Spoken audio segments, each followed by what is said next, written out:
Good evening, everyone. How's it going? We are live for the Indiana 5th Congressional District Community Engagement Forum. I am honored to be here with some great candidates in this first group and also great candidates in the second group. My name is Daniel Glass. I'm the Lawrence Township Chairman. We also have Connor Caudill. Wow, sorry for botching that, Connor. But he is the Township Chairman for Washington Township. Huge thanks to Sidney and Becky, who are our timekeepers tonight and did a magnificent job getting all of the candidates as a part of this. And then a huge shout out to Mike McQuillen as well for letting us use the technology of Zoom and for moderating the microphones. We have the distinct honor of having Abdul as our moderator tonight. Pretty much everybody knows Abdul. If you don't, get to know him. He's a great guy, great political mind and commentator. Just very honored and very lucky to have him moderating this event tonight. So without further ado, I would like to turn off my camera and pass it over to Abdul. All right. Thank you, Daniel.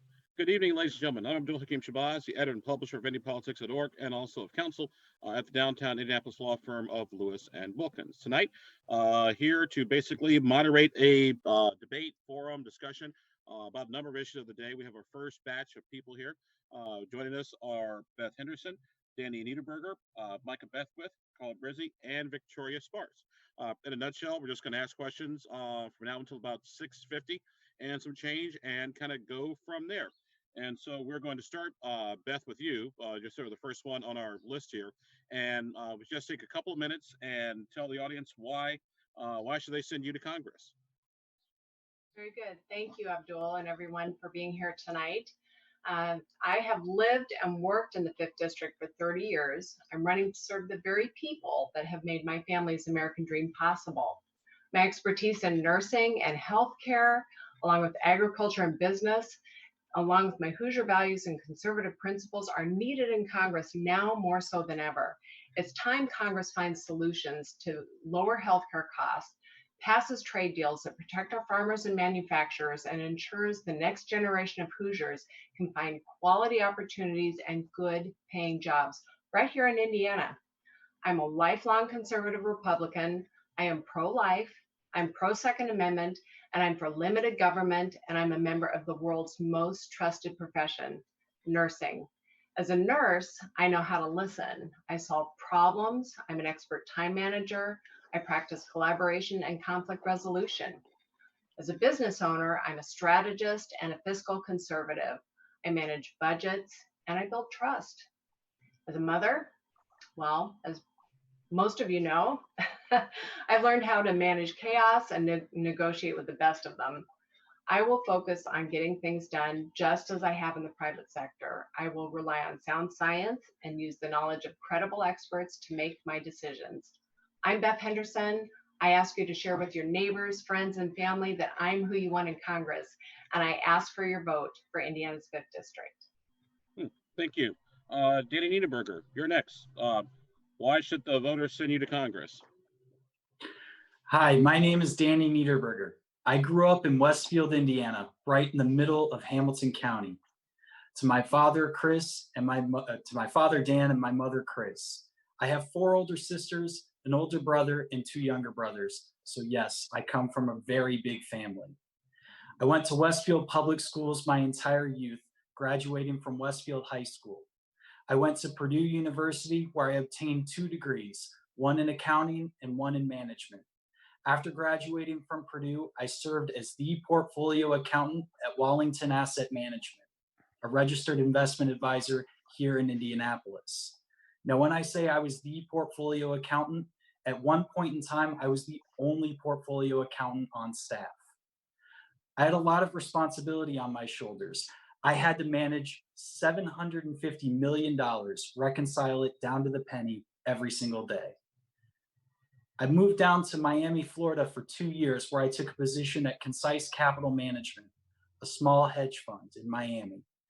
I lead the operations and the accounting team, and I currently do. In January of 2019, I moved back to Indiana. Last year, about a year ago, I decided I wanted to run for Congress. Why? Each of my 5 pillars: protecting the rights of the unborn, reducing government debt, protecting the Second Amendment, instituting term limits in Congress, and reforming education. I believe we're at a crossroads in every single one of these issues, and I have the background and the experience to make a difference. Right. Thank you. Our next one is Micah Beckwith. Micah, why should the voters send you to Congress? Thanks, Abdul. It's good to be here tonight. So my name's Micah. I grew up in Hillsdale, Michigan. There's a conservative college there. I think from the time I can remember, my parents instilled two things into me, and it was Scripture and the Constitution. And I ended up going to Huntington University, got a business management background and an economics background. I met my beautiful wife there, and she's from Noblesville. So when we got married, moved down to Noblesville and have lived in Noblesville ever since. It's been an amazing community. I love this community. I've actually served as a pastor at two churches in the area, White River Christian Church and then at Northview Church. And what I've noticed about this community is that the people here are just by far some of the best people I've ever met in my life. They would give you the shirt off their back. And so just that love, understanding servant leadership, I think is what we really need in Congress more than anything. Servant leadership is what our founders, if you read any of their writings, you will quickly realize that serving in Congress, serving at the state level, and serving in the local level was all about sacrifice and self-sacrifice and servant leadership. I think we're losing that. I think we see political junkies jumping in to have lifelong careers. I don't want to be that. I'm a term limits guy. I'm a constitutional conservative. I'm a fighter. You know, I'm ready to go into the lion's den of Washington and tell Washington where they can go when they get out of line. You know, our founders envisioned limited government. Limited government is very important, and we're losing that. And I think even in this current crisis, the COVID crisis, we're seeing the government constantly trample on our rights and on our freedoms. And so we've got to send fighters into the mix, into the lion's den that will push back and say the Constitution, as it is written, is what we need to stand upon. So I'm a pro-life, 100%, a defender of the Second Amendment, and I'm going to go in and make sure that we work with President Trump and just keep this country rolling in the direction that it should be going. So I'm Micah Beckwith. Thank you for having me. Thank you, Micah. Carl, you're next. Mr. Brizzi. Thank you, Abdul. Good evening. My name is Carl Brizzi. I'm running for Congress because our country is in peril. The freedoms intended for us by our founding fathers are under attack by hard left progressive politicians who believe they have a monopoly on truth. Real freedom means being free from force. It means being free from all kinds of force, whether committed by criminals or extreme progressives who are bent on controlling us and controlling the agenda. I'm running for Congress because freedom's greatest hour of danger is now. I'm not running because I need a job. I'm not running for a vanity project. We are fighting an invisible war right now with the Chinese Communist government. China lied about this virus, causing thousands of unnecessary deaths, costing us trillions of dollars. We need to hold the Chinese government accountable. I am the only person running who's investigated the Chinese government 20 years ago, working with US Congress, investigating how corrupt Chinese officials tried and did influence corrupt Clinton and Democratic National Committee officials in terms of influencing US policy and influencing elections with foreign money. We have to stop allowing foreign powers to influence elections with illegal money. I am also the only person who's ever won in a purple district. The 5th congressional district is becoming increasingly purple. It's becoming increasingly competitive. It is not a gimme. It is exactly like Marion County was when I won 2 consecutive terms. I'm the only person in this race who can appeal to crossover voters, who has appealed to crossover voters, and can demonstrably win the 2nd district. If you elect me to Congress, I will stand with President Trump and I will hold China accountable. I am also pro-Second Amendment and pro-life, and those things matter. But the thing that matters right now the most to this country and getting this Hoosier state back on track is making the Chinese government pay for what they've done to us. All right. Thank you, Carl. And Victoria Spartz, Madam Senator, you're next. Okay, thank you very much. Well, I'll tell you honest that I don't really want to be a politician, never want to be one, but it breaks my heart what happened in our country. Our spending is out of control. Our Congress is broken. We're patching a lot of issues, accumulating debt, and no one is going to deal with it. But it cannot continue forever. And I can bring a lot to the table. I'm one of the top finance experts in the country. I work in a lot of Wall Street companies. I started my own businesses on Main Street. I've been an effective legislator. I know what it takes to pass the law, to write the law, and actually work in policy. Our Congress is broken. We let other branches legislate on its behalf, and it's unacceptable. It has to be a check and balance, and we have to deal with issues. And I've been dealing with issues successfully all my life, and I have a proven results. And I think it's important because our country at the crossroads, and we have to win and empower people and make our country greater than ever and get our economy back on track. And I know how to do it. And I will fight for our people in this district, and we're going to win. All right, thank you. All right, now, ladies and gentlemen, we go to sort of the Q&A part. You've got 60 to 90 seconds to answer these questions. We're going to start in the area of the budget. When we talk about the budget, one of the big things that always pops up is our national debt. But part of it also, too, is Social Security, Medicaid, Medicare, and interest on the debt are sort of mandatory expenditures. Those you sort of have to do. So here's the $1 million question, and we'll start with you, Danny Niederberger. What do you cut? How do you get the budget under control? Well, it's simple, really. I believe in a top-down approach. You have to start with the number you want to spend, and then everything else falls in place. But you have to put a budget. Congress has to put a budget together. You look back, it's been 2006 since an actual budget was passed. Since then, it's been a series of continuing resolutions. But go with the top-down approach. Are we going to cut Medicare, Medicaid, Social Security? No, but we can reform them so that the younger generations, it's more efficient. The other thing I can tell you is we should be going after all the Medicare fraud and Medicare waste. How many reports have you seen with Trey Gowdy going after these government agencies that waste money?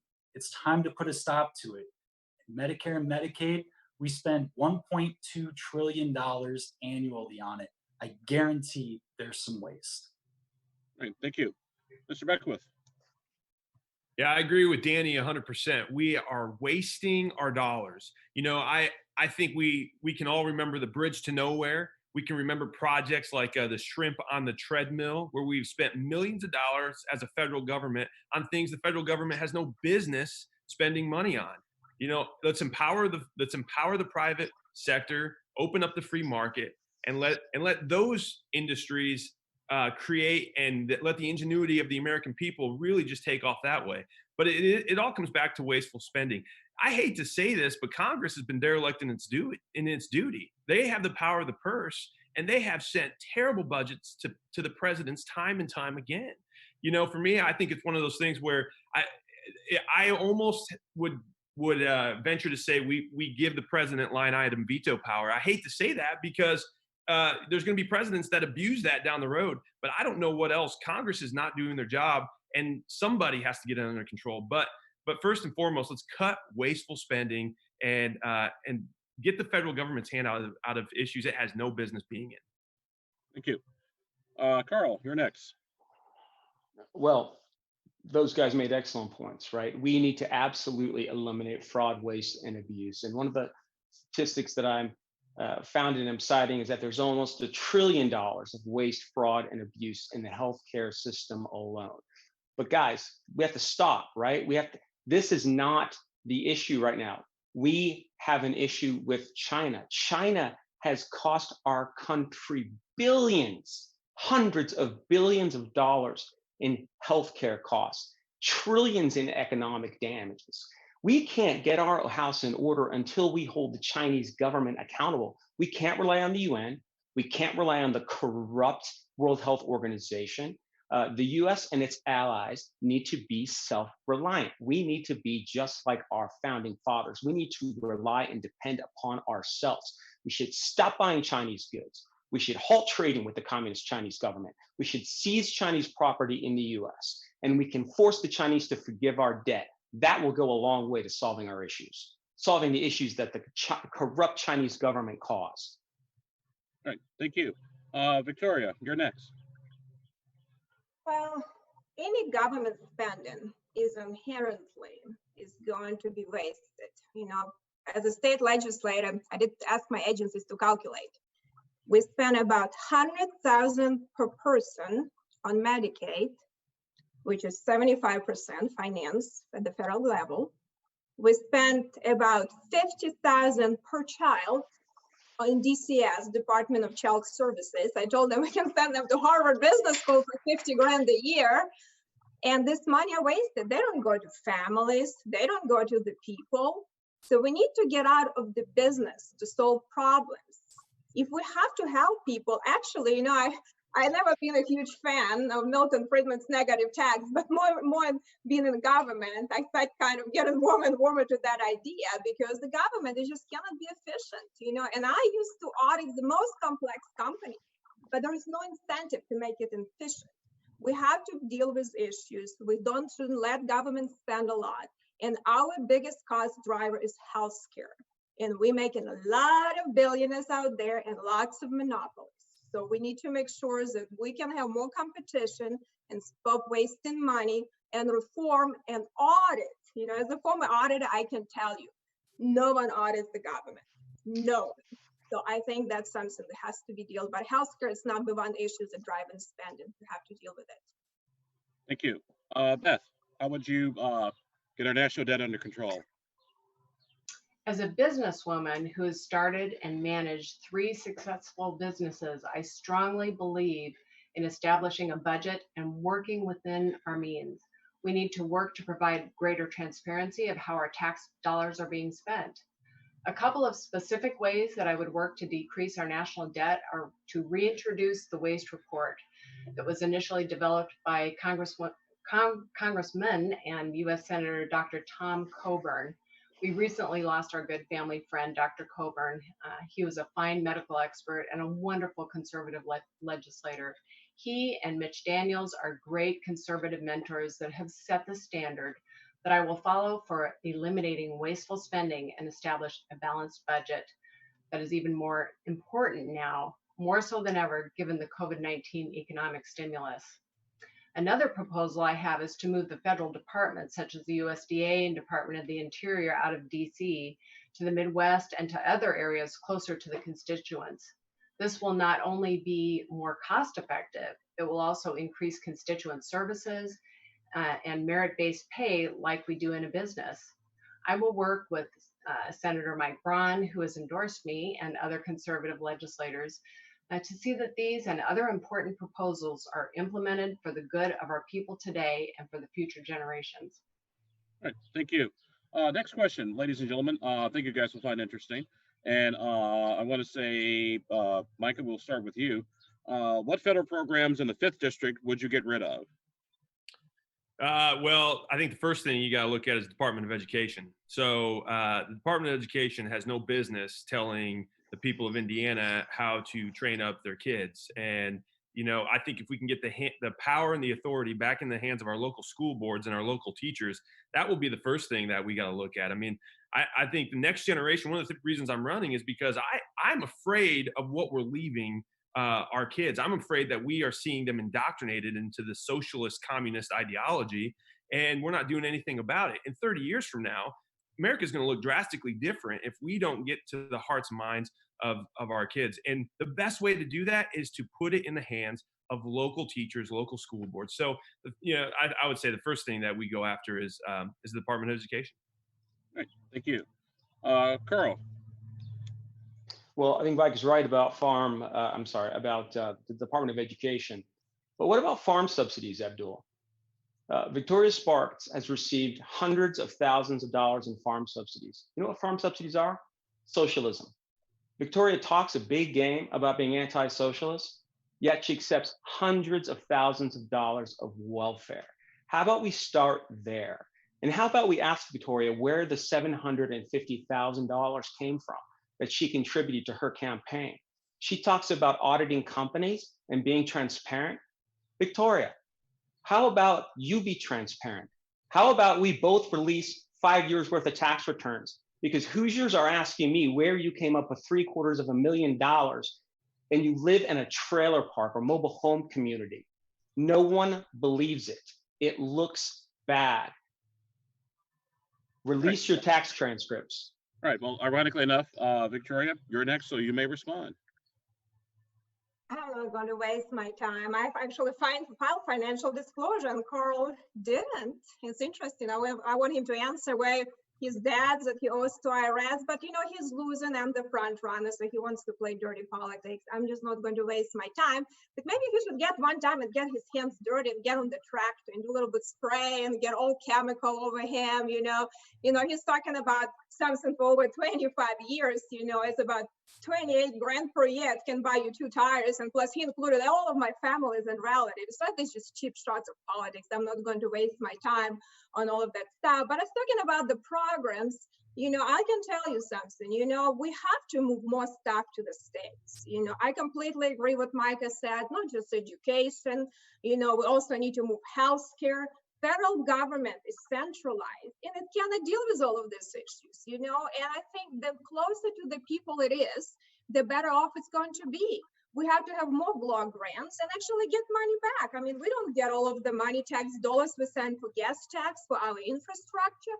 States and local government can do better because they're more accountable to the people and they're closer to the people. And I think that's something we have to deal with that. And I think we need to do better. And the states, and I kind of like that President Trump taking more approaches. I think his approaches dealing with states are better. So I think we need to move in that direction. Thank you. Our next one is Danny.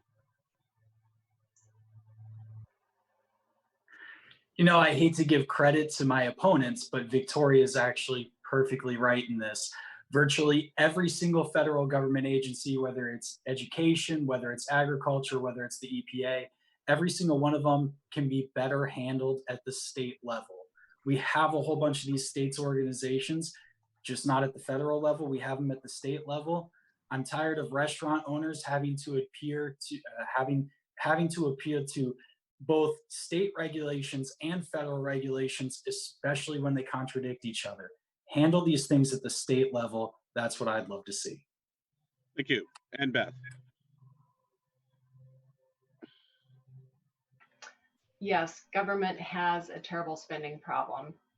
Before the crisis, our economy was booming with record low unemployment, and in the blink of an eye with COVID-19, it all changed.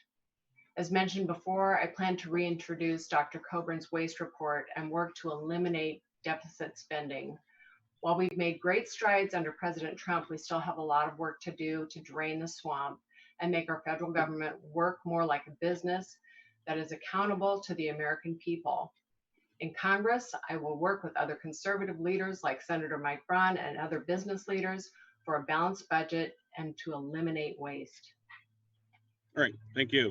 For those of you joining us, this is the Washington and Lawrence Townships GOP debate. Our guests are Beth Henderson and Dan Niederberger, Micah Beckwith, Carl Brizzi, and Victoria Spartz. I'm Abdul-hakim Shabazz, the editor and publisher of IndyPolitics.org.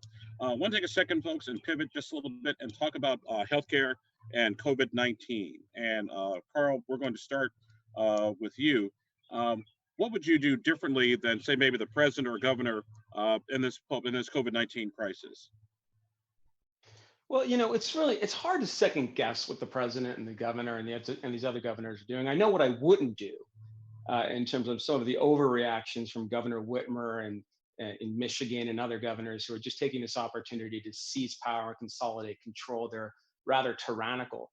Everybody wants to money quarterback this thing and blame shift, but you have to understand that our leaders, Pence, President Trump, Governor Holcomb, are only working, Abdul, with limited information because the Chinese government was not only not transparent, but they intentionally deceived and misled where this virus came from, how it was transmitted. Let 70,000 people leave the Wuhan province after the New Year celebration. And so all of our elected officials are pivoting and reacting to an ever-changing dynamic because of the World Health Organization, because of the UN, because of the Chinese government and their deceit. Look, transparency is everything in politics. And Victoria Spartz, my disclosure is filed, ma'am. And I challenge you. You want to be transparent?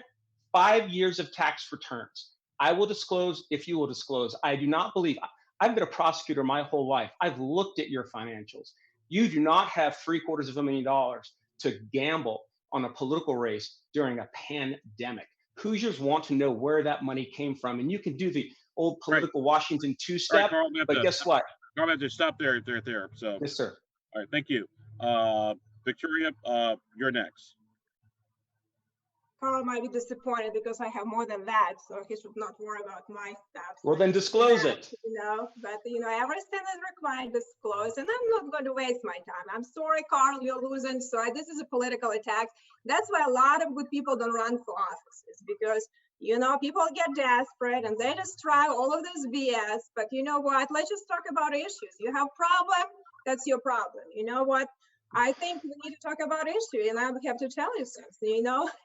The issues with our coronavirus that we never started the country, that we, after 9/11, we set up our policies to deal with the short-term emergencies. We never thought how we're going to deal with the long-term emergencies. And I think we have to rethink it, because they require different approaches. They require look at more targeted and surgical approaches to engage businesses, engage private industries. So I think it's very important for us to start looking at that, how we make sure that we have a check and balances properly. Then, we don't have too much power of executive branch for unlimited amount of time, because legislative branch has to be check and balance. And I challenge our governor, said, at some point we have to come back maybe in special session. So he needs to hear from elected legislators, and we have to be a part of the process. It's important to be effective at that. Thank you.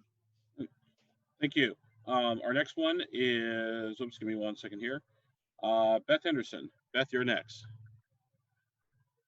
First, let's be diligent and follow the state and CDC guidelines to achieve full recovery.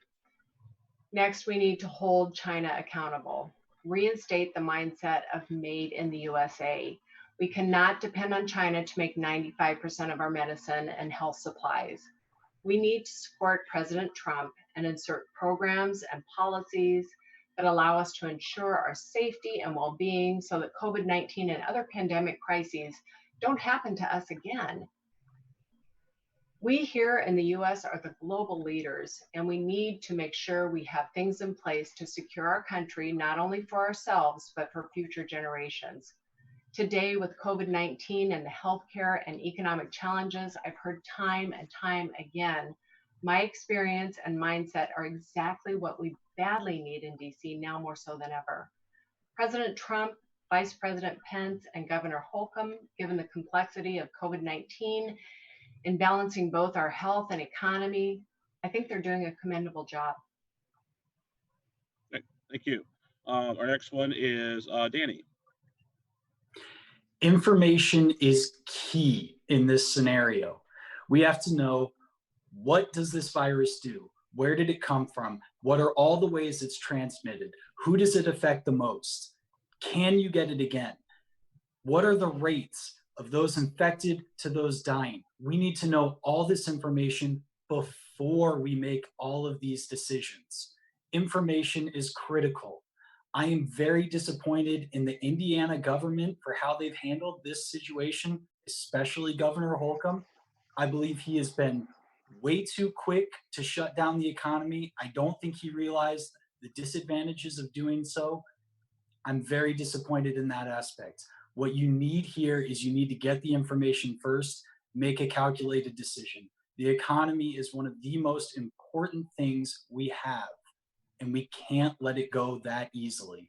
As far as President Trump, Vice President Pence, I think they're doing a phenomenal job. President Trump making the decision to stop the flights from China as early as he did, it bought us some time. He's been trying to get medical supplies and masks to places. So I think that the federal government, the president's administration has been doing a phenomenal job. Thank you. Micah. Yeah, I want to echo that. I think the president's doing a great job keeping the power in the hands of the states. Now, governor to governor, that's a whole different story. I think Kristi Noem in South Dakota has been killing it. She's doing a phenomenal job. And I think Governor Whitmer up in Michigan, my parents live in Michigan still. Governor Whitmer is basically a communist. I mean, she is putting the people down. She's using her power. You can't even buy seeds. You can go to Meijer, but they have the seed aisle blocked off. I mean, you can't go to your cabin up north if you're a Michigander, but if you're out of state, you can go to your cabin up north. Nothing makes sense. I think, like Danny was saying earlier, the information is so key. And the World Health Organization lied via China's request. We're seeing that now, and we've got to hold China accountable. Like Carl's been saying, we have got to get back to this point where we get things made in America and get our dependence off of China. It's a national security threat. 80% of our pharmaceuticals come from China. One of the things I just wish governors would consider more when they're implementing strategy is semantics. You know, if the government ever tells me, they mandate it, that I have to drink water, I'm not going to drink water just based on principle. When the government says I have to do something, as an American, that rebellious spirit in me comes out and says, no, I'm not going to do it, the government, just because you're telling me to. But if they ask us to do it and they say, hey, Hoosiers, we need you to consider shutting down, I bet 95% of Hoosiers would honor that request and do it for the good of our communities. Thank you. Our next one is a relatively simple question, but intricate nonetheless. And Victoria, we'll start with you. How did we get the free market to control healthcare costs? Well, it's very easy. You know, the government creates monopolies with regulations. So when you create large monopolies, they don't have to compete. They don't have to deliver price and value. So if you look at each segment of the market, our hospitals are monopolies. Our pharma are monopolies. Our PBMs, prescription benefit managers, are monopolies. I mean, really, they are oligopolies, but you know, that's pretty close, right? So we have 3 to 5 large players in each market. So I think we need to look at the market and how we can eliminate unnecessary compliance and regulations. And every time you create regulations, it creates consolidation.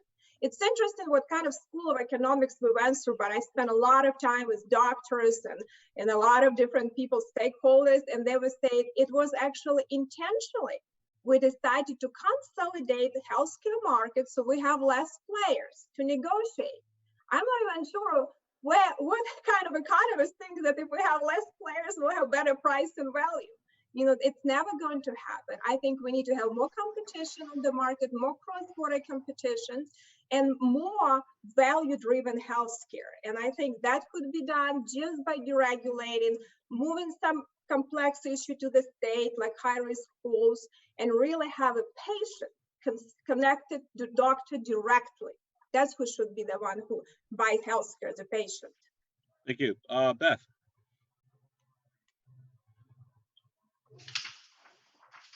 Well, interestingly enough, the first pioneer of healthcare reform was a nurse, Florence Nightingale. As a registered nurse and starting and running a successful business in medical case management, I've seen firsthand how our healthcare system works. My expertise in working with medical providers, insurance companies, employers, and patients is the very background that is so needed to address our healthcare challenges. In our small business, we have recently seen our health insurance increase more than 30%. I have the very training and experience needed for delivering cost-effective healthcare solutions that are manageable and affordable, unlike Obamacare. We need affordable, accessible, and transparent healthcare available through a free market. As a nurse, I know how to listen. I'm a solution maker. I practice collaboration and conflict resolution. My expertise is exactly what's needed in Washington, D.C. to bring solutions to fix our healthcare system. Thank you. Danny Niederberger, you're next. We need to get the government out of healthcare. They are literally involved in every single segment. Here's what you do. Decrease the barriers to entry and flood the market with companies. It does 2 things. Increases competition, increases quality, decreases prices. That's how you fix it. Take a look at Obamacare. All right, Obamacare combined everybody into one pool. The insurance coverage that I have, they're mandated to provide me with pregnancy coverage. Me, a male, they're required to provide me with pregnancy coverage. It doesn't make sense. Yes, it was a tax on the people. You can look it up on the 1040 until the 2017 jobs cuts repealed it.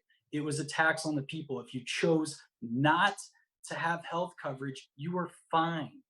Obamacare is ridiculous. It needs to be repealed, and we need to get the government out to get the free market in and let it run. Thank you. Micah, Yeah, free market healthcare. I agree with that. It's all about the free market. Our founders knew that the government wasn't going to do much well when it came to the private sector and to industry, and so they wanted to have the free market be the invisible hand. I sat down today. I was out going door to door, and the lady invited me into her house, and she just almost was in tears. She'd worked for 40 years, retired, and now she's paying out of just crazy amounts for health care and coverage. And then she goes in and has these procedures done, and now it's not even covered. And so she is paying drastically. She's tapping into her life savings now to be able to cover health care, and it's because the government can't do it well.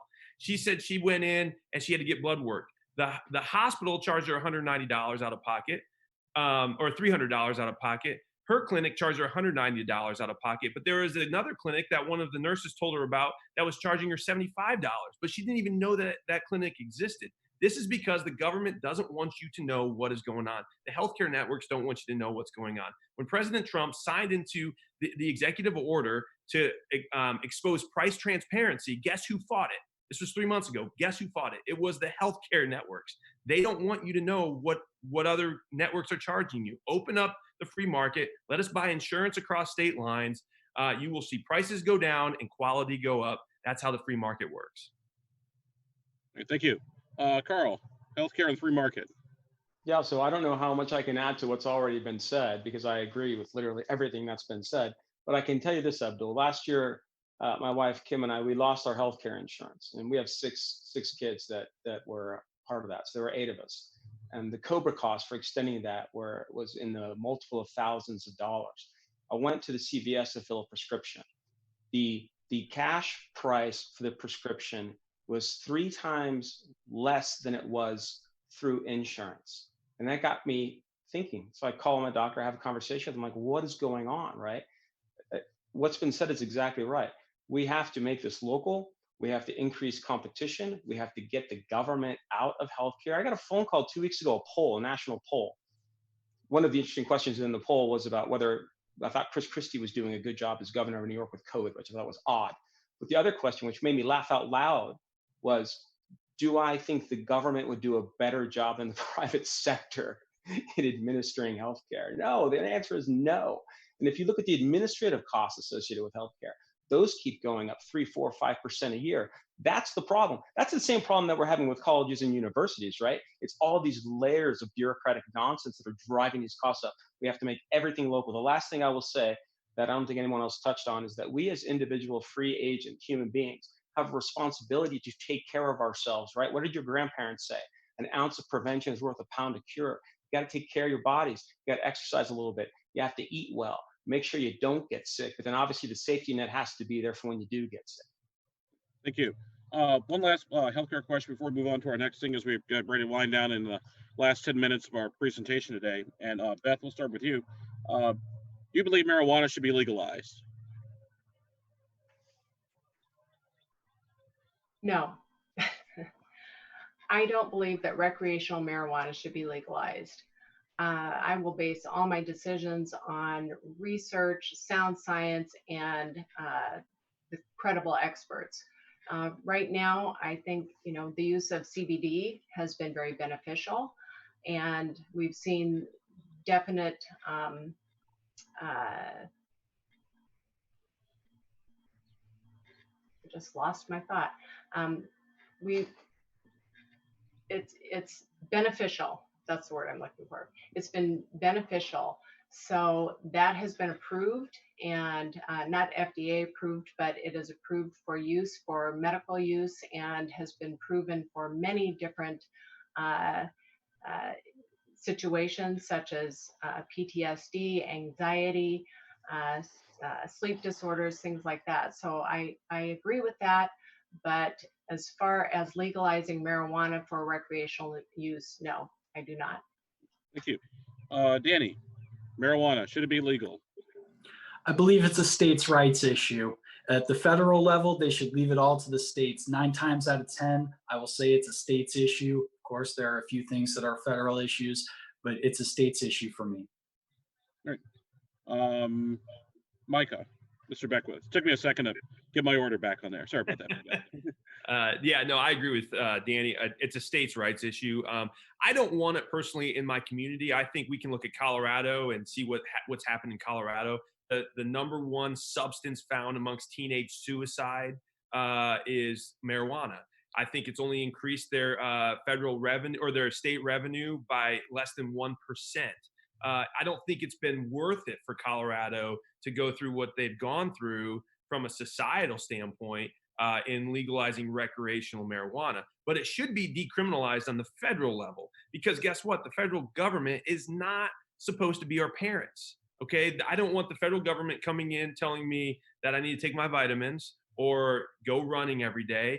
It's not the federal government's job to be our parents, and so leave it up to the states. Now, personally, I'm gonna go talk to my representatives and my state senator, which happens to be Victoria. She's currently my state senator, and I will say to them, "Hey, I don't want it in our community. Keep legalized marijuana or recreational marijuana out of our community." But as far as for health issues, that should be between the doctor and the patient. I mean, there's nothing inherently evil about marijuana, and if a doctor thinks it's going to help a patient all day long, let him go down that path. But it should be decriminalized at the federal level. Federal government's not supposed to be our parents, so get them out of the way. Thank you, Carl. States' rights issue. States' rights issue. I will say this though, Abdul. I was interviewed not too long ago by Debbie Knox about how would an attorney like yourself advise a patient who is suffering from Alzheimer's, Parkinson's, or some of these other debilitating diseases that people have, and knowing that some form of cannabis can alleviate those symptoms? It was a really hard question that was asked of me. Obviously, as attorney, as a former prosecutor, I can't advise my clients to violate the law, but my gosh, we're human beings. We're human beings. I mean, look at the opioid crisis. Like, doctors can prescribe all manner of insane opiates that literally destroy your body from within, and yet doctors can't prescribe some sort of cannabis to elderly people who are suffering from dementia and arthritis and Alzheimer's and other dementia and other diseases to alleviate those symptoms. That to me seems insanely hypocritical. Right. Victoria. Not recreational use, even in Colorado, they acknowledge that it can have a potential harmful effect on the age of 25 and adolescents' brains. But as related to medical use, I think FDA has to be reformed. The Federal Drug Administration actually, the Food and Drug Administration actually became a detriment, to success, to innovation, to bringing new drugs, to actually have significant cost of a lot of drugs into competition. So I think we have to reform that agency, and we can see just cutting red tape recently, how much innovation can come to the market so quickly. So I think we have to reform the FDA and also see how we can utilize, if it is definitely used for medical use, but it shouldn't be decided by legislator. It's not a purview of legislator to decide what is medical good for you or bad for you. And I don't want to take that decision. It has to be between doctor and the patient. All right. Well, ladies and gentlemen, we're now at the end of our program this evening. And so you basically have 1 minute to do closing remarks, and we will start with Danny. Do you trust DC? Do you trust the politicians there? My guess is that you don't. Why am I running? I'm running to bring accountability and trust to Congress. Somebody needs to go there. Somebody needs to point out the facts. Somebody needs to do it. That's why I'm running. Each of my 5 pillars: protecting the rights of the unborn, reducing government debt, protecting the Second Amendment, instituting term limits in Congress, and reforming education. This is why I'm running. This is why I'm the person for the job. If you want to find out more, DannyForHoosiers.com, DANNYFOR Hoosiers.com. Thank you. Thank you. Micah, you're next. Yeah, thank you for having me tonight. Again, this is about a fight for our future. I'm a fighter. I'm going into the lion's den. I'm ready to do it. But it's not enough just to win the next election. We have to win the next generation. If we don't win the next generation in 30 years from now, we will be living in a drastically different nation. I'm a small business owner. I'm a pastor. I understand how to get things done. I understand that how to influence. We can't just send people into Washington that are going to legislate well. We have to send influencers in that will influence the district, influence the state, and influence our nation. It's about time we start sending those people to Washington. I'm for term limits. I'm going to stand up for the rights of the unborn. I'm going to defend the Second Amendment, and we're going to put the federal government back in its place and tell them to get away from the states and from local authorities. Let us live our lives, and that's why I'm running. If we don't win this battle for the next generation, and then it's over. So I can do that. I can fight that battle. Great. Thank you. Brizzi. Thank you, Abdul. It's been an honor to participate with you all tonight. You've heard us talk about this pivotal moment in history. Our country is facing a war with an invisible enemy. It's an enemy we can't see, and it's devastating our economy, costing thousands and thousands of lives, costing this country trillions and trillions of dollars. We must fight back against the communist Chinese government. We must hold them accountable. We must make them pay. As I stated in my opening, I'm running for Congress because our country literally is in peril, and we're fighting this war against this country that is not transparent. We must have transparency. And I know that my opponent, Victoria Spartz, calls this negative. It's not negative, Victoria. I'm just asking a simple question. Where did the $750,000 come from, and why won't you account for it? If I'm willing to show you 5 years of tax returns, why are you not willing to be transparent, Victoria? Why are you acting like the communist Chinese government? That's all I'm saying. That's not a negative campaign. That is a question because people want to know where that money came from. Thank you, Abdul.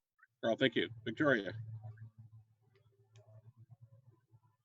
Well, I think Carl is going to sound soon like Hillary Clinton demanding Donald Trump's tax returns. So I think you kind of may got run into trouble with that, Carl. But all my information is transparent. So I have no problem, and everything is disclosed. And I work in the most high integrity professions that actually have a high credibility and high liability in public accounting, publicly traded Fortune 500 clients. My biography been checked so many times that sometimes we wonder, what if a person did something a little wrong in life? You know, how could you even survive in this world? So sometimes we need to really think about it. But really, what I think when I look what's happening, we need to get our economy back on track. You know, our economy has to go back to empower individual and people, and we're moving more and more in socialistic agenda and government control. We need to empower people, and only freedom and free markets make people strong and empowered, and I know how to deliver it.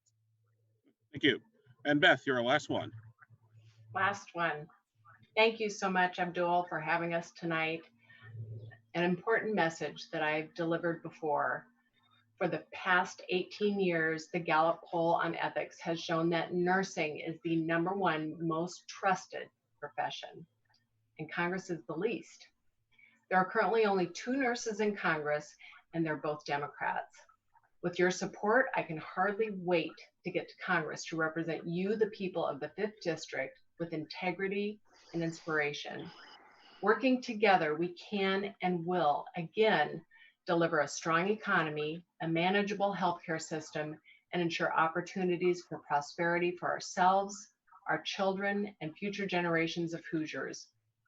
I'm grateful for the tremendous support I've received throughout the district, including endorsements from Senator Mike Braun, former Congressman Dan Burton, State Representative Tony Cooks, State Senator Luke Kenley, and many community and business leaders, including Charlotte and Forrest Lucas. Please go to my website, bethforindiana.com, for more information. I ask for your vote, and thank you for your support. Thank you. Thank you. And that will do it for this edition of our debate. We've got another one coming in about 10 minutes. Our guests will be Chuck Dietzen, Matt Hook, Andrew Bales, Kelly Mitchell, and Ken Abernathy. For all of us here, thank you all very much for being with us tonight, and we'll see you in about 10 minutes. Thank you all for being with us.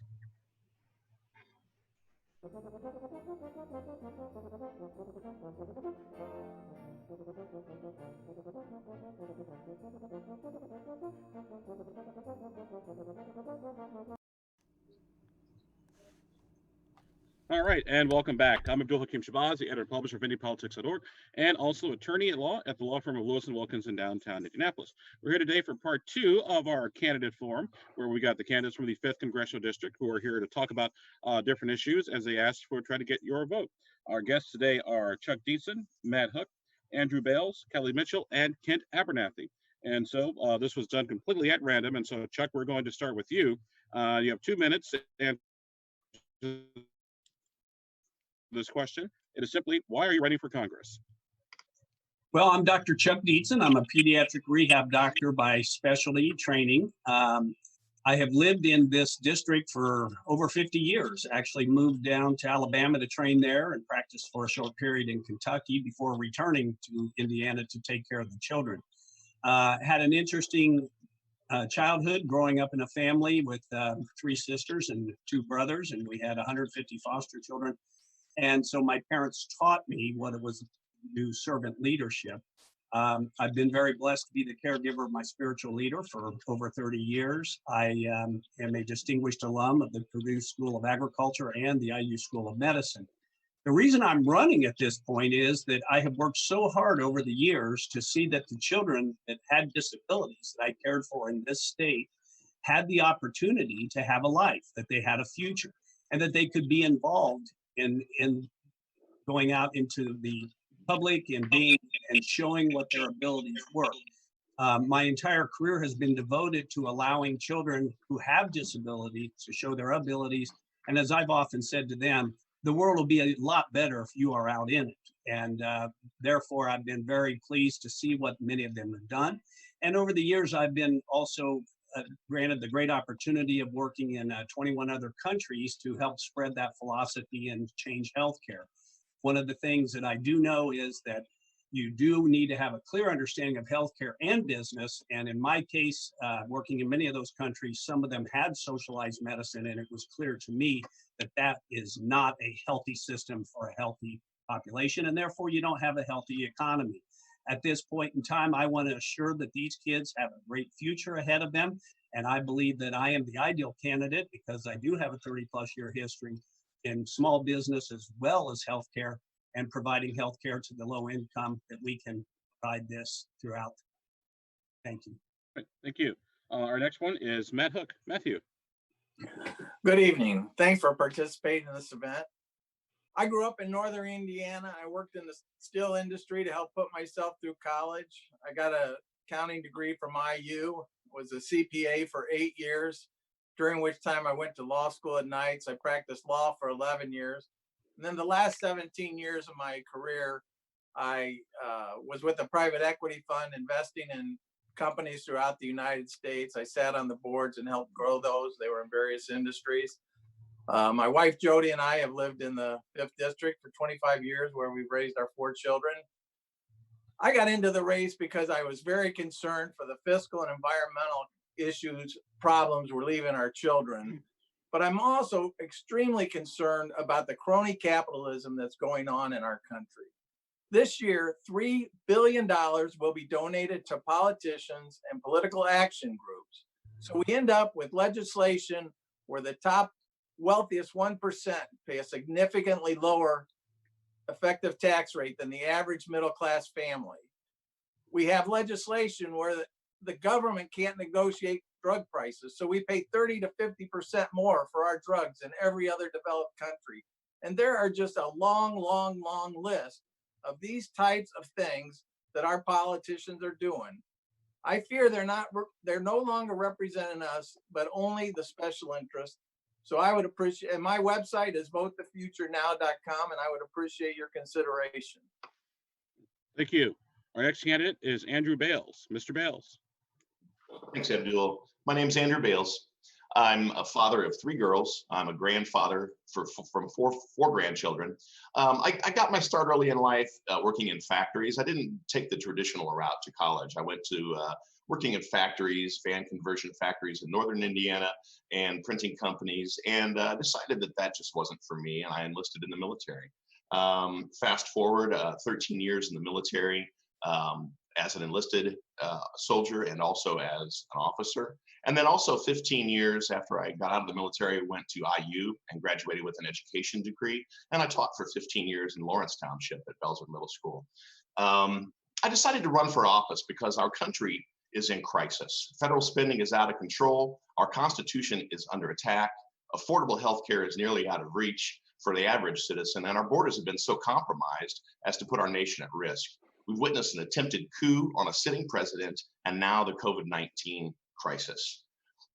There's just too much stuff going on. The progressives and the liberals need to get out. It's time to move over and let the Republicans do some work.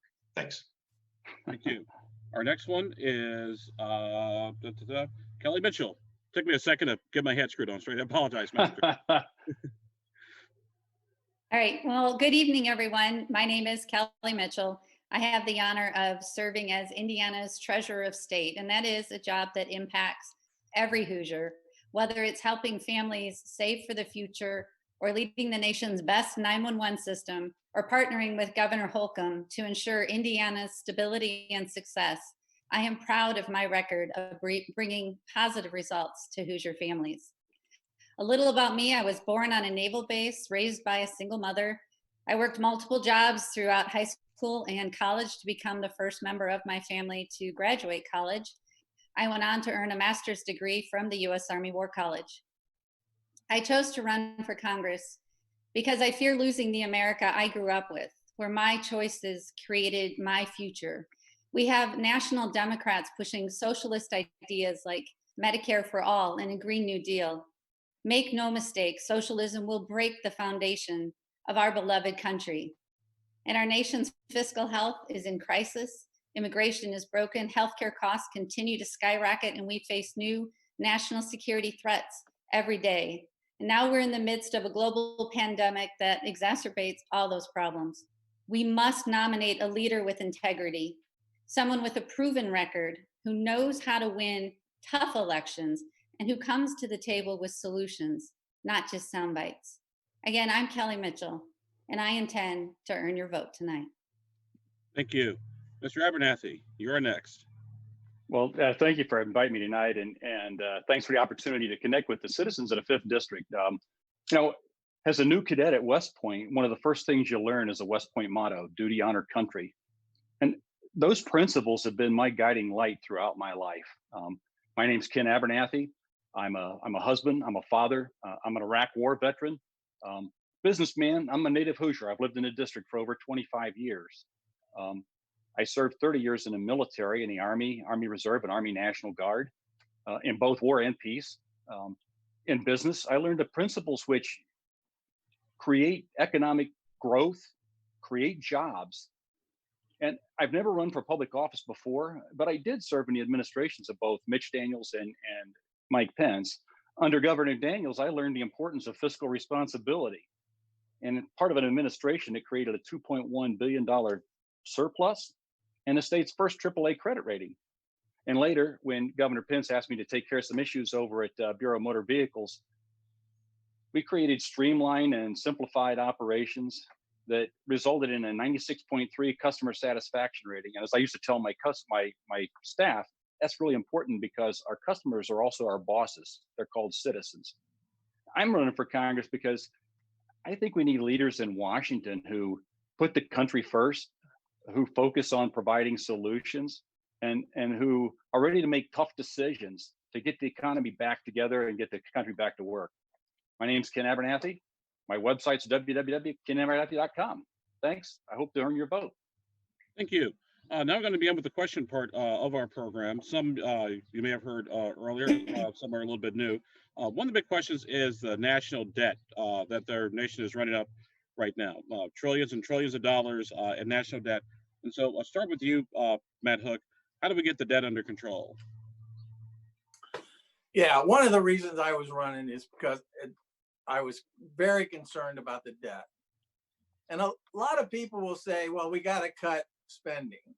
And the truth of the matter is we now take in 17% of our GDP in federal revenue. That is not enough to cover Social Security, Medicare, defense, and interest. So when people tell you they're going to fix the problem by cutting spending, they would have to get rid of every other program and then either cut Medicare totally, Social Security totally, or defense and some other program. So it's just totally unrealistic. We need to raise taxes. You know, under George Herbert Walker Bush, who was a great man, he raised taxes, but we ended up with $340 billion in surpluses. And we've done nothing but cut taxes since then. The upper 1% enjoy a benefit of a maximum tax rate of 15% on most of their income, whereas ordinary wages at the average middle class person has a maximum rate of 37%. We need to make sure that all income, however it's earned, is taxed at these same rates. So that's the one thing I would do. I would still control spending, but we also got to realize that Medicare and Social Security are going to be bankrupt in 7 and 15 years, respectively. Thank you. Andrew Bales, sir, how do we get our debt under control? Thanks, Abdul. You know, we constantly say to decrease spending, or raise taxes. I absolutely believe that there is plenty of wasteful spending in Washington that we can get rid of. When we're looking at aid to foreign countries, many of whom don't even like us, we're sending billions of dollars to other countries. We need to look at providing for people here at home. We have homeless veterans. We have serious problems here in this country. But it is correct. I don't want to raise taxes. I'm not rich. I've never been rich, but I wouldn't want to take those people's money. We keep saying they need to pay their fair share, mostly the Democrats. What I would like to see is a new revenue source, specifically cannabis. If we legalize cannabis nationwide, by 2025, we could have $131 billion in tax revenue for the federal government. So that's one thing, looking at decreasing wasteful spending and a new revenue source. Thank you. Kelly Mitchell, how do we get the debt under control? Well, as state treasurer of a state that gets it right, a state with a AAA credit rating, a balanced budget, and a budget surplus, I know what that means to every single Hoosier, and I know what it means to the fiscal health of America to get this country on the right track fiscally. Now, one thing we can do is pass a budget. Since 1974, the Budget Control Act of 1974, we've managed to pass all 12 appropriations bills 4 times. We can't keep governing crisis to crisis. This doesn't allow us to plan. It forces us to live in economic uncertainty. And I think that's just an incredibly important first step. As well, we need to cut the bureaucracies that are bloated. We have to end the use it or lose it budgeting practices that encourage end of the fiscal year spending sprees that waste just tens of millions of taxpayer dollars. There are so many government programs that are overlapping, fragmented, duplicative, that we can consolidate or eliminate. There's a lot of work that can be done. There's not one big solution, but there are a lot of ways that we can begin to right the ship and head in the right direction. Thank you. Ken Abernathy, the debt, Well, how to get it under control.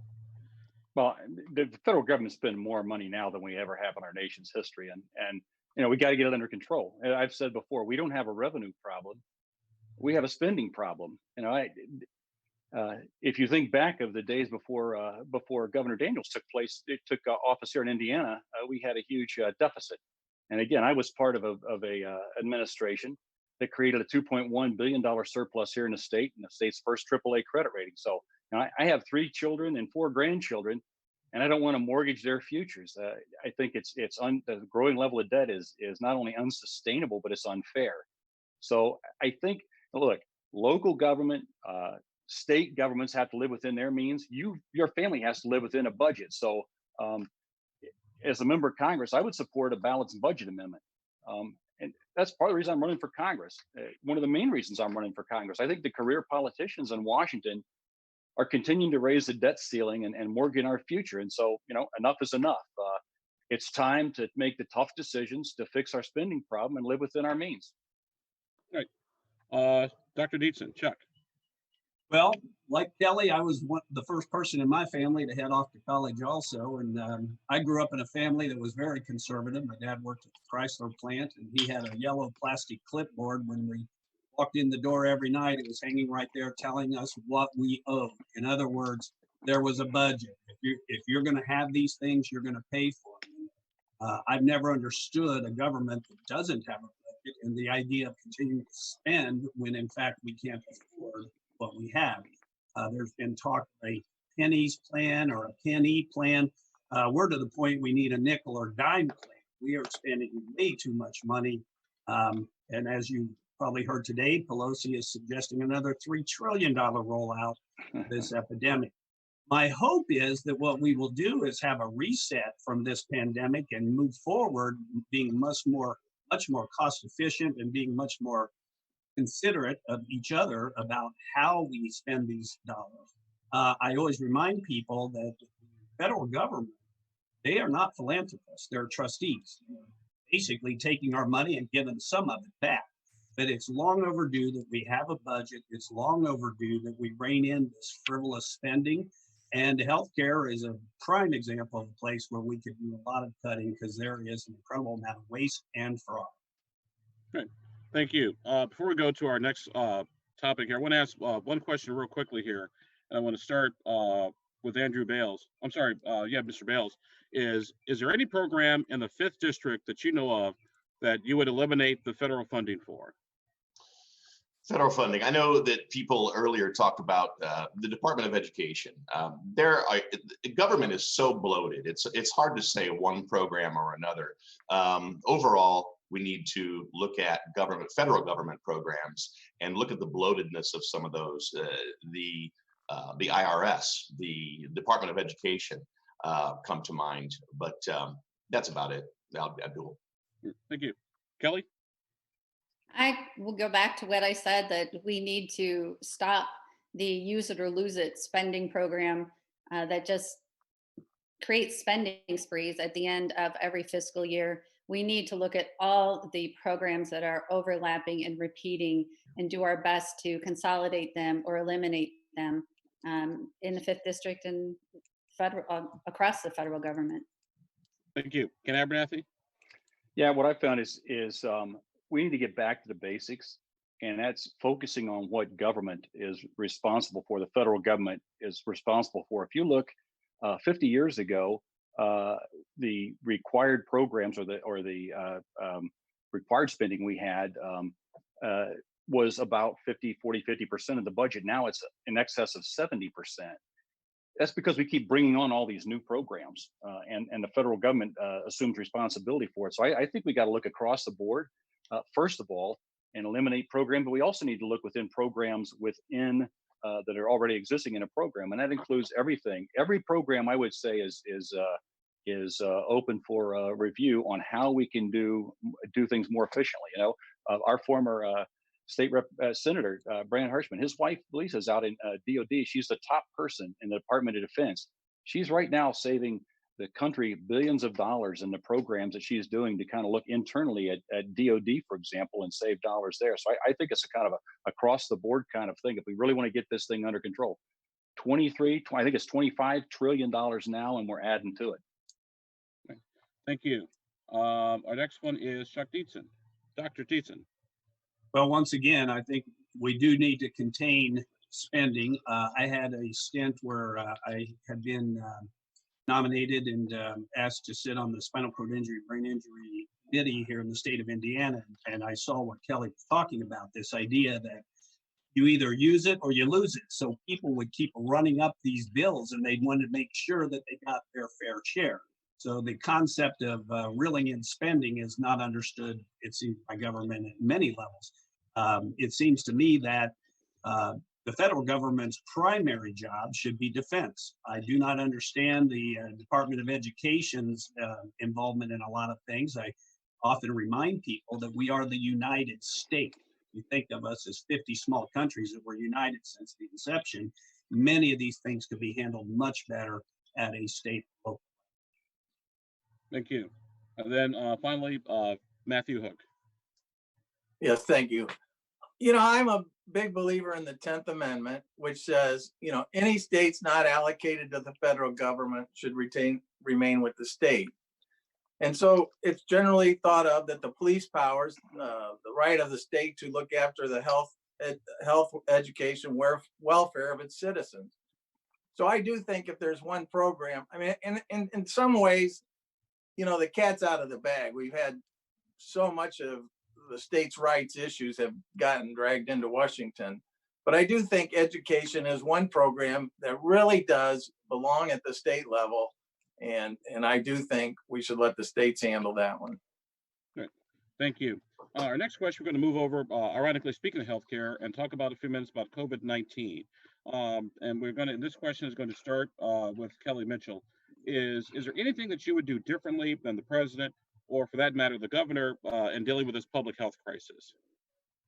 I think both the president, the vice presidents, the administration, Governor Holcomb, the state administration have just worked tirelessly to keep us safe, to do the best they can in the face of this unprecedented time that we're facing.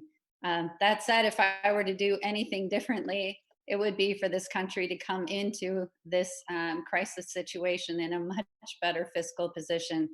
I'm, of course, state treasurer. I talk to state treasurers all across the country, and I can tell you that Indiana's fiscal strength is just such a advantageous way for us to be situated coming into something like this. And there are many states across this country that can't say that. The country itself entered this with such a debt and a deficit already, and now, of course, we're just adding to it.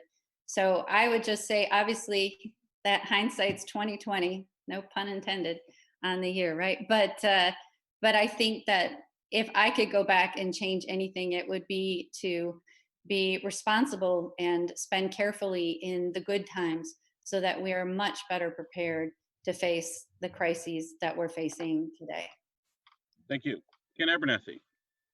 Well, let me start by saying I think President Trump and Vice President Pence and the team they've assembled at the national level have really done a great job and successfully safely navigating us through this crisis and moving the country toward opening back up. And I also think Governor Holcomb has done a terrific job guarding the state during this time.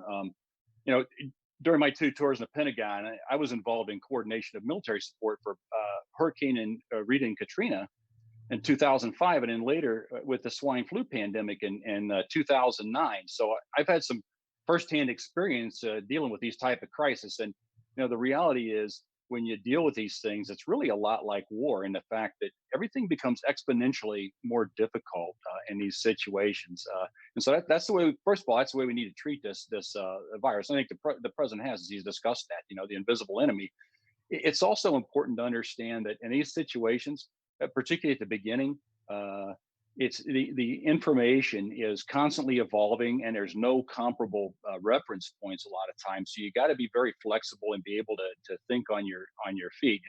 What strikes me is, in this whole thing, the Democrats have been more focused on attacking the president and sliding in pet projects like the National Endowment for the Arts into these emergency bills we've been putting in place. So I'm running for Congress because I think we need leaders in Washington who put the country first and are able to make the tough decisions. And that comes with understanding the issues and knowing how to react under pressure. Right. Thank you, sir. The next one is, oops, give me 1 second here. Chuck Dietzen. Sir, you're next. Thank you, Abdul. Well, again, I've been all over the world, multiple countries that do have socialized medicine. And I can tell you, when you are battling a disease that is contagious, such as this one, it's quite a feat to tackle that. There are some scary situations where very limited PPEs, as we now have all learned, the personal protective equipment. We're learning a lot of new acronyms we've used in healthcare for some time. But I do think that the government, again, I often say you're comparing apples to oranges when you're looking at, well, what was China reporting, what's going on in whether it's Singapore or Italy, looking at population base, frankly, the economy that we were enjoying and the fact that we had so many people unemployed, so many people that were now off of food stamps, good things were happening. And we have a safety net, thankfully, for people who need health care, but typically those safety nets are missing in other countries. I believe the governor has done a great job. I've watched him and I said he does an excellent job of interacting with anyone who asks questions. I think the president has done a wonderful job also. One of the things I've always taught, being a doctor and a professor of medicine, teaching the medical students I had, I said, no, to be a great doctor, know what you know what you don't know. I think you need to be seen as a leader, but also let the other experts speak on your behalf at times. Thank you. Matthew Hook, you're next, sir. Yes. I mean, first of all, it was unfortunate that the president removed the pandemic response team out of the National Security Council, and you know, hindsight's 2020, as Kelly indicated. But that was unfortunate, clearly. I think we could have done a lot better job, though, of coordinating at the national level through FEMA and the CDC, the acquisition of a lot of the protective equipment for the doctors, nurses, and all those on the front lines. Obviously, all 50 states trying to buy that equipment at the same time was a disaster. Really, that is why FEMA is in place, and they did not respond as well as we would have liked. We are still only in the bottom third of the developed countries as far as testing. So we really need to focus on continuing to increase that. We are increasing it. We need to continue to increase this testing. And we're still a long way from where we need to be, according to the experts.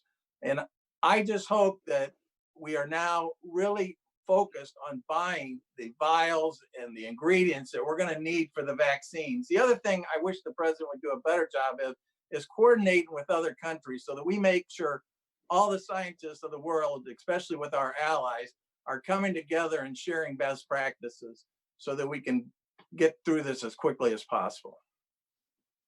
Thank you. Andrew Bales, you're next, sir. Thanks, Abdul. You know, China lied, so it was really difficult for our government and for President Trump to get an accurate picture of what was going on with COVID. With that said, I think he's done a great job. He closed down travel from China early.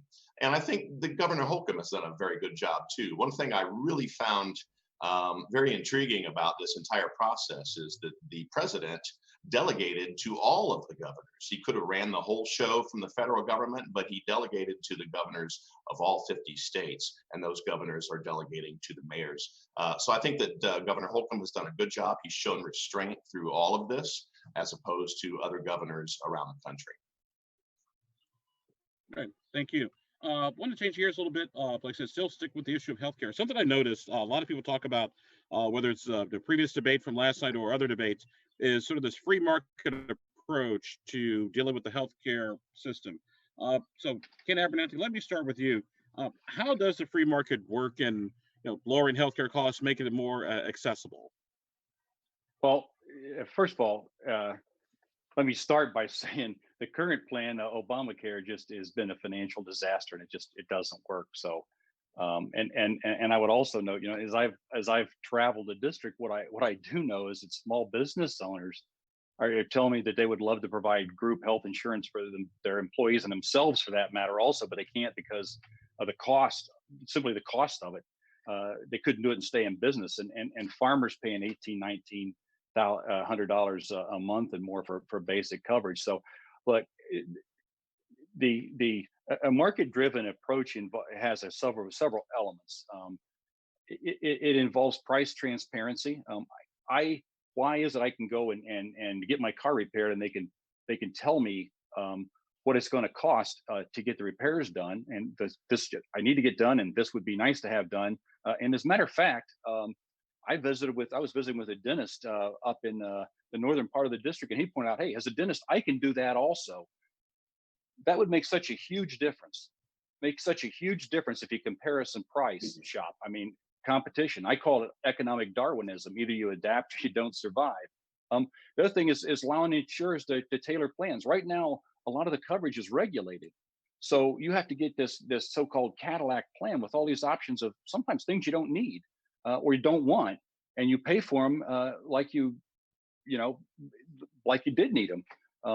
It's like buying a VCR that has all the options. I want forward, reverse, start, stop. Other people may want more. Thank you. Dr. Dietzen. Well, this is one of my favorite topics, of course. I can tell you, even when you go to countries who have communism and socialized medicine, there is still a free market operating. It's called the black market. And everyone knows that if they have the money, they can purchase the healthcare they want. I've actually outlined a blueprint for America's future health improvement, where we have to look at how do we reboot now that we have this pandemic. And the free market certainly could drive this. But one of the things that we do know, we often talk in healthcare that we practice CYA medicine, which is, I will dampen that down a bit, cover your butt medicine. But basically what is often said is if it's not documented, it did not happen. And that is not true, of course. We are spending so much time on our documents and the regulations that have come down from so many levels of the government. And again, with lack of tort reform, now thankfully we have it here in Indiana, but nationally this is a big, big problem. We do need to look at the adverse childhood experiences and how we can do better to see that the children are taken care of and that we don't end up with chronic illnesses and these pre-existing conditions that put people at risk. But again, this will not be done by a government where if we give $1 to the government, maybe 10 cents will get to the patient. Right. Thank you. Also now, Matthew Hook. Matthew. Yes. You know, we talk about our government not being involved in healthcare, but really they spend about 8% of our GDP on Medicare and veterans. So they are involved in healthcare. So that 8% is about equivalent to what the other developed countries pay for their healthcare. And the only difference is that they have longer life expectancies. And for that 8%, they're insuring 100% of their citizens, whereas we're only insuring about 50% of our insurance. And part of the reason is the crony capitalism in our healthcare system. The healthcare industry donates $250 million a year to our politicians. So we get laws which provide that the government can't negotiate drug prices. So we're paying 30 to 50% more for drugs. We're going to Canada to get them. We got a system where Medicare is paying one rate and the providers are charging the average citizen 20 times that. And that's just crazy. So a lot of it is crony capital. If we spent what other developed countries spend and they have better life, longer life expectancies, we would save $1.5 trillion. So we need to get rid of this crony capitalism that has taken over Washington. Good. Thank you. Our next one is Andrew. Your thoughts, sir. Hi, thank you. The cost of healthcare is ridiculously expensive. It needs to come down. There are many ways to do it. You mentioned a market economy.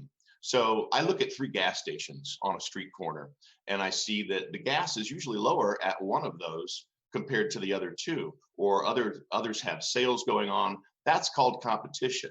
We don't have competition in healthcare. We have competition in every other facet of our society except healthcare. And that's where we really need to take a look at things. I have a cat right here that's climbing up on the table. So we really need to look at price transparency.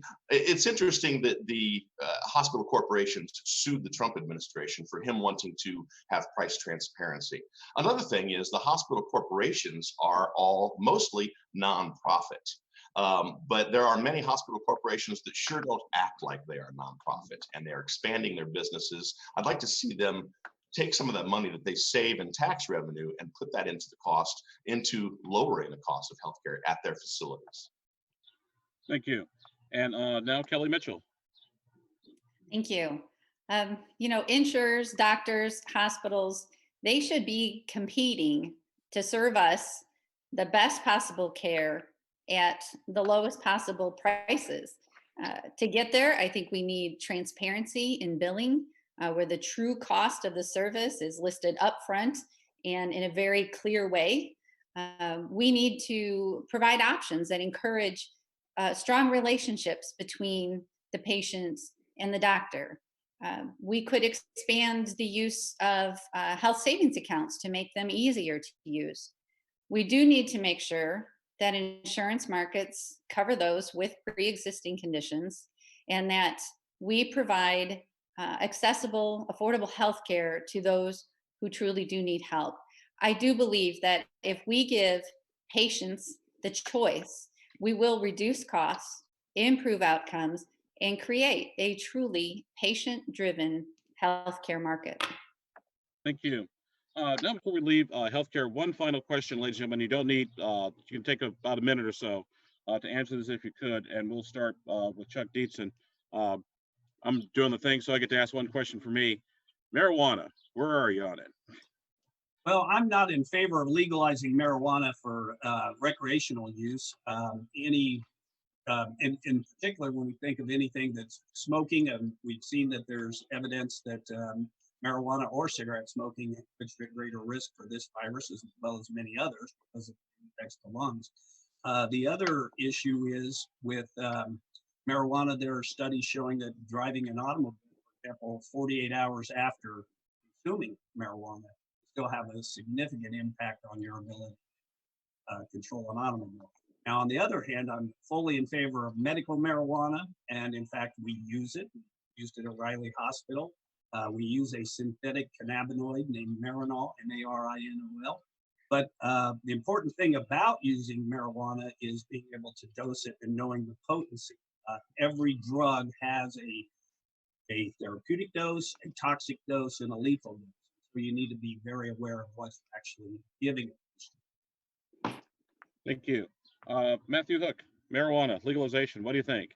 Okay, Abdul, I'm not going to ask why this questions of such interest to you, but to me, this I'll show you a little bit later today. this exemplifies the dysfunction in federal government. I mean, like I said, I believe in the 10th Amendment. I believe it's a states' rights issue, but what's really frustrating is it's already legal in 33 states and it's not being enforced at the federal level. So for all practical purposes, it's already legal. And the only problem is we don't have legislators in the Washington, D.C. with the backbone to take a tough vote, if that's what it is. But if we're not going to enforce a law, either get it off the books or enforce it. But I do think it's a states' rights issue. But it is frustrating to me that the federal government leaves it on the books, even though they're not enforcing it. Andrew? It is not legal. Even though the states have legalized, some states, 8, 11, have legalized marijuana for medical and recreational, those states are going against the federal government. As long as the federal government doesn't come in and enforce that, that's fine for those states. But did you know that in those legal states, if you are a user of marijuana, you are not allowed to own a handgun? You have lost your Second Amendment rights. It must be done at the federal level. It must be descheduled as a control, as a Schedule I substance. Only then can the states actually make it legal. So every one of these candidates say that they leave it up to the states, and that is not the issue. The issue is federally. Thank you. Kelly? Well, I do believe that this is a states' right issue. That said, it's the states have kind of gotten out ahead of the federal government. And as state treasurer, I have heard story after story after story for the last few years about the inability to bank this money legally, because banks can't take the money because of the federal restrictions still on this. So while I'm certainly not advocating for legalizing marijuana, I am saying that the federal government may have to provide direction and guidance to banks, to financial institutions, so that those states who have chosen to do so can, one, collect taxes, provide transparency on where this money is going, and the public safety hazard of having to carry cash in duffel bags because they can't leave it in a bank and help clear up the uncertainty that surrounds this industry in the states that choose to have it. But that said, again, I do believe it is, as our founder said, the states are laboratories of democracies, and it is every state's right to choose what they want to do with this issue. Ken Abernathy? I'm not there yet. I mean, I understand on either recreational or medical use. I understand there's promising, there's promising research on use, and other people will say that it's blatantly, yes, it's been proven and stuff. I'm not there yet. Everything I've read and seen and all, I'm just not there yet in supporting it. The whole idea of states and the federal government interaction is really an interesting argument, because the states do reserve all rights. I'm very big on states' rights. However, you get into things like interstate transport and all that kind of things, and now you have crossed the threshold and all. And I think it's a dangerous place we're at. So again, I am not I'm not there. I've talked as the Commissioner of Motor Vehicles of states that have put it in place. They have all sorts of problems they've created for themselves, and we're just not there yet. Thank you. We got a couple minutes left before we get to our final question, ladies and gentlemen. And so I will ask this question. We will start with Matthew Hook. CD5 is less red than it used to be. Not quite purple yet, but a lot less red. How do you plan to win over independents and conservative Democrats? Yeah, actually, I'm a pretty independent guy. I sort of run in I feel like I've got my own lane here to a big degree, because I'm kind of in the 40-yard lines on most issues. I'm not a real ideologue. I believe in free choice for women. I believe, with respect to gun control, I support the international chief of police position on that. So I'm sort of a middle of the road guy. And I think I would feel pretty strongly to independence, because I am fiscally conservative. But to me, fiscally conservative doesn't mean cutting your taxes. It means paying your bills as they come due. So we're going to have to raise taxes. I will also focus on fixing a realist. I'm a realist because Medicare is forecasted to go bankrupt in 6 years, and Social Security in 15 years. We've got to deal with it. We've got a highway trust fund that's going to be insolvent this year or next year. And we keep acting like we can just pile debt on our children. And it's just insane. And I actually think I would appeal more, to a lot of independents as well as conservative Democrats. Thank you. Andrew? I'm sorry, what was the question again? No problem. Could you, CD5 is less red than it used to be, a lot more purple. How do you win those folks under, south of 32? Yeah, so I am sort of a center-right Republican. I say that I'm conservative in some areas, not in others. I'm more fiscally conservative with the budget, with things like constitutional rights. But I'm very independent or somewhat progressive, I guess you could say, with social issues, with the cannabis issue, with abortion. I believe that abortion is bad, that life begins at conception. However, I'm also a realist. What Matt just said, it's going to be very hard to get that overturned. So I want to look at things like education and prevention for abortions, those kind of things. So a little bit more middle of the road. Thank you. Next is, give me 1 second here. Kelly Mitchell. Will you repeat the question, Abdul?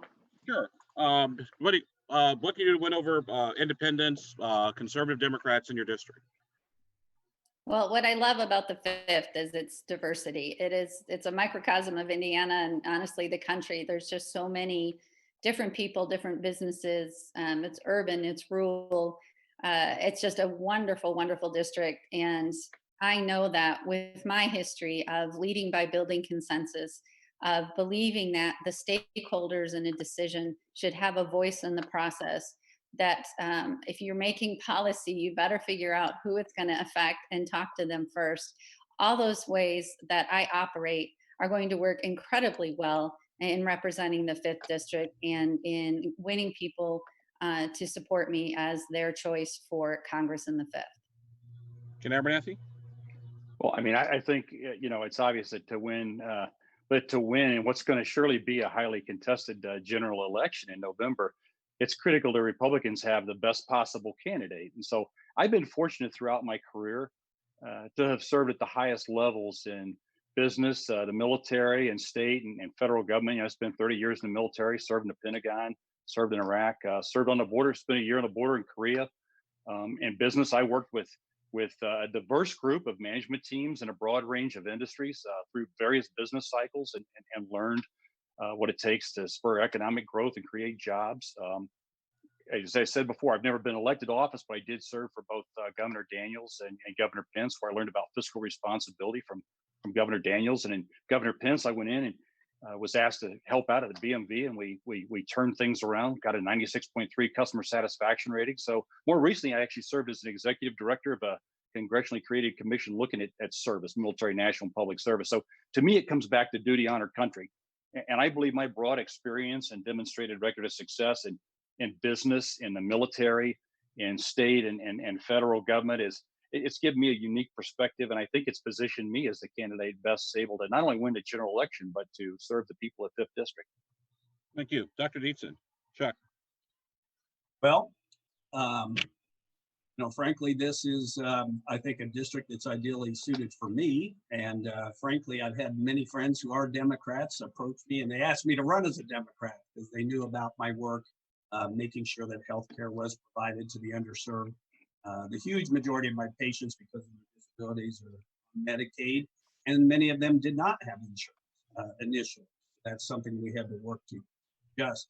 It's interesting because the DCCC chairperson, or excuse me, the communications director said she referred to our race as a clown car, and whoever evolved out of this would have a hard time going up against Christina Hale. So apparently they've already chosen it. Because they wouldn't be able to stand up for the Republican Party and say that we're providing health care to the class.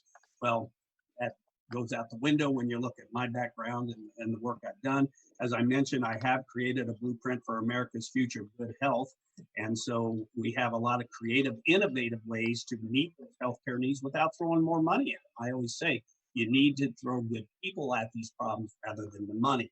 I am pro-life, but I also don't think you'll ever take away a woman's choice. My hope, though, is as compassionate conservatives, we make life the best choice. And of course, that comes from my background with all the foster children that I've taken care of and all the children that I've taken care of that are very senior. Thank you. We're now, ladies and gentlemen, at the end of our program. And so we're going to go ahead and go actually sort of backwards. We'll start with Ken Abernathy. You have 1 minute, sir, to make your final sales pitch. Well, thanks again, Abdul, for the opportunity to connect with the citizens of the 5th District. And I've several times out on the trail mentioned about one of my favorite passages from West Point's Cadet Prayer, where it talks about making us choose the harder right than the easier wrong.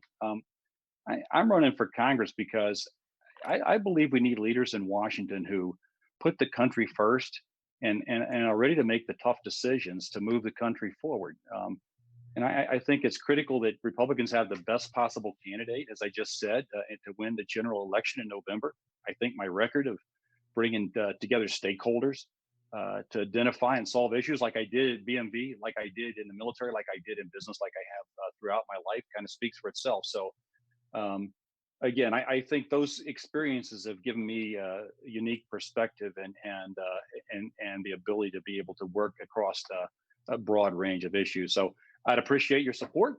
I ask for your vote. And please visit my website at www.kenabernathy.com. Thanks. Thank you. Madam Treasurer, you're next. Thank you to the Lawrence and Washington Township GOP clubs, Abdul, and to all of you who are at home watching for taking the time to learn about this critical race.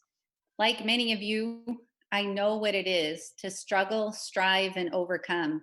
While many on this forum talk about protecting taxpayers, balancing budgets, and fighting for Hoosiers, I have done it. When you send me to Washington, you send a fighter equipped with a heart for you, a head for sound fiscal policy, and an unwavering determination to save the promise of America for us and for those who come after us. Right now, it's our watch, and America's future depends on the decisions we make today. To save America and to make it better yet will take passion, thoughtfulness, determination, and strategy. We are fighting for the essence of America. I'm Kelly Mitchell. I ask for your vote. I ask for your prayers. And I ask that you go to HoosiersForKelly.com to join our team. Keep this district red. Stay safe. Stay well. God bless. Thank you. Mr. Bales. Thanks, Abdul. Thanks, Lawrence Township, and thank you to Washington Township for hosting this forum. It allows us to get our message out there to everyone. I am not a millionaire. I am not a politician. I didn't raise $750,000. Actually, I raised $15,000 and I loaned that pretty much to myself. So that's what I'm running on. I'm not a politician. I'm a retired teacher. Washington is complex. Congress is complex. It needs someone who has experience working with many different issues, not just healthcare, not just treasury, but a host of issues. I believe I'm that candidate. I am a jack of all trades, master of many, and my name is Andrew Bales. I'm asking for your vote on June 2nd. Please check out my website at balesforcongress.com. Thank you. Thank you. Our next one is Matthew Hook. Mr. Hook.